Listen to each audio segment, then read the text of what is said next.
Welcome to another edition of the Inside BS Show. My name is Dave Lorenzo. I'm the godfather of growth. Our job here at the Inside BS Show is to help you, family business owners, grow your business and protect your legacy while you do it. And today we're talking about how you know if you're ready to sell your business. That's right. How do you know if you're ready to sell your business? Now, this is coming up today because I just had a conversation with a business owner, a client of ours, and he's thinking that he wants to sell his business. So I have 4 questions about emotional readiness that I always ask. And then we talk about business readiness, and I also do a quick gut check. So let's talk about emotional readiness first. You're ready to sell your business emotionally if you're no longer energized by the growth, by the customers, or by the mission of your business. You started your business because you had a passion for something. Now, when I asked the person I was speaking with today, what do you have a passion for in your business? He said, the money. And I said, what about the customers? And he went, ugh. And I said, okay, how about growth? And he's like, yeah, I want growth because I want more money. He said, but I don't know, and he's in his early 70s. He said, I don't know that I still have the energy to go out and take on competition like I used to. This is a really fiery, competitive guy.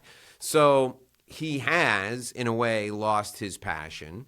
He is not really thrilled with working with his customers anymore, but he still wants money. He loves the money. So there's that emotional element to it. What are you thinking about in terms of what's next for you? That's the second question I ask. And if they don't have something that's next for them, if they don't have an idea of what's next for them, I get a little concerned because if they end up coming to the table, if there's a buyer and they come to the table, they may back out if they don't have a next thing to go to. Because the prospect of sitting around their house all day or playing golf all day or going to Hawaii and then coming back to nothing is not something that most entrepreneurs, most business owners do well with. So what's next? Are you thinking about your next chapter? This is the second question that I ask them. And if they don't have a good answer to that, they're probably not ready to sell their business. The third question, the third thing I ask them is, are you no longer the best person for the job? So has the business outgrown your skills? Has the business outgrown your interests? If it has, if you're no longer the best person for the job, then you might consider stepping away. If you are the best person for the job and you're the only person for the job, that's a problem. You probably don't have a business that you can sell. So this is a question you have to be able to answer. Then, are you more focused on preserving your business or are you more focused on expansion? If you're concerned about avoiding risk, you probably need to move on. If you're concerned about growing and expanding, you probably are good and you probably can stay where you are. So risk worries are probably a sign that it might be time to get out. Growth concerns are a sign that you're still hungry. And that's really the question. Are you still hungry? So let's look at the business now. And there's several points to this. Do you have recurring revenue and stable cash flow? The buyers, people who are going to buy your business, they want predictability. They want recurring revenue. They want stable cash flow. If your revenue is 50% predictable, that's good. If your revenue is 80% predictable, that's better. Is your role optional? If the business can run without you for a week, for a month, for a year, you got something you can sell. If the business can't run without you, we got to fix that. You got to challenge immediately. So is your role optional? Can the business run without you specifically? If it can, we got something we can sell. Do you have clean books? And is there strong financial reporting in place? You know, Nicola and I say all the time, there's nothing sexier than nice, tight books.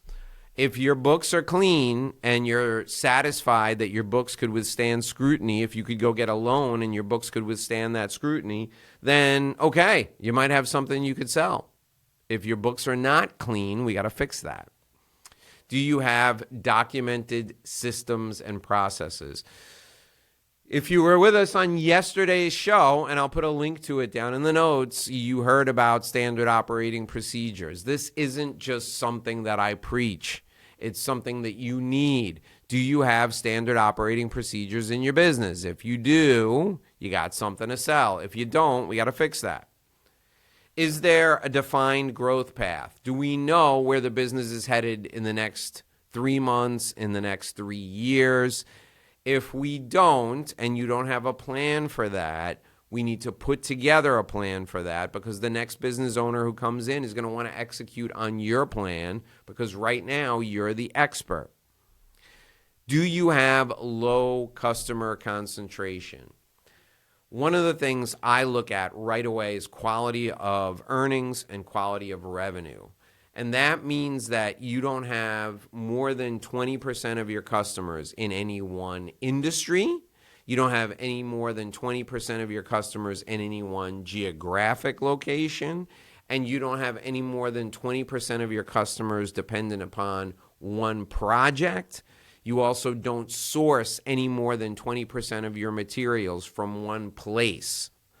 So concentration of customers, concentration of suppliers, really big thing.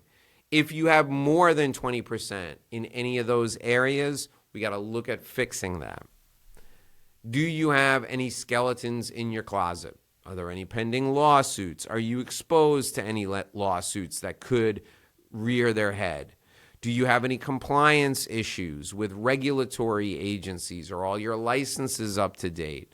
Do you have any personnel issues? If you do, have they been addressed? Are they going to come back to bite us? Those are things we need to think about. Those are things we need to look at. Then finally, there's 3 questions that I always ask. If someone offered you a fair price today for your business, would you be excited or would you have regrets? Think of a number in your head that you would take for your business. Let's say somebody doubled that. Would you jump at it or would you hesitate? Because if somebody offered you double the number you have in your head and you wouldn't jump at it, you're not ready to sell. Could you leave your business for 90 days and return and the business won't have missed a beat? If you could step out of your business for 3 months and the business would run just fine without you, you've got something you could sell. If it wouldn't, you got to fix it. And is all of your potential wealth concentrated in this business? If the answer is yes, then you've got to look at the distributions that you're taking and potentially maybe spend a year taking better distributions, build the business up so that you can take better distributions and move some of your wealth out of the business initially and then sell the business, because you want to diversify your wealth. You don't want to have all of your wealth tied up in the business. That means you're not taking healthy distributions out of the business so that you can invest in other things and diversify your risk. These are things to think about. If you're in a family business and you're thinking to yourself, wow, maybe I should sell it. Now, should you sell it or pass it on to the next generation? If you have a next generation, all of these things are still going to be important because you want to set the next generation up for success. But if you're thinking about selling the business, answer these questions first. And if you answer them positively, if you answer them in the affirmative, you might have an opportunity to sell your business. If any of these answers are negative, or if you hesitate about any of them at all, look at the reasons why you're hesitating and go back and fix those. I'm Dave Lorenzo. I'm the Godfather of Growth. This is the Inside BS Show. We'll be back here again tomorrow with another edition of our show. Until then, here's hoping you make a great living and live a great life.